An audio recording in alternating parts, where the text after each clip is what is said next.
ఉదయం అంతా పని చేస్తేనే మనం సరిగా సహకరించక, ఏ అమ్మ ప్రార్థన మానేసావా, కోళ్ళలాగేస్తుంది అయ్యగారు, నడుమట్టేస్తుందండి, ఇంకోటి తల బుర్రకాయ లాగేస్తుందండి, ఏమంటే ఇంకా ఏం చేయాలి, గట్టిగా అందించాడు అనుకోండి, రారా అంతేనా?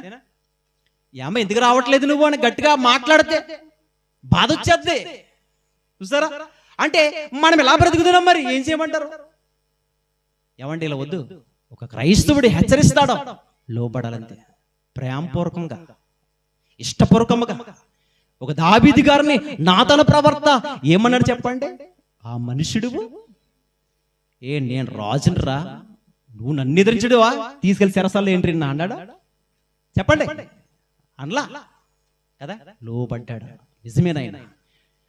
ఈ రోజు కూడా వాక్యానికి మనం ఏమవ్వాలి తెలుసా అండి? లోబడాలి. దేవుడు మనతో మాట్లాడుతుంది ఏం తెలుసా? మనం చెడిపోవడానికో పాడైపోవడానికి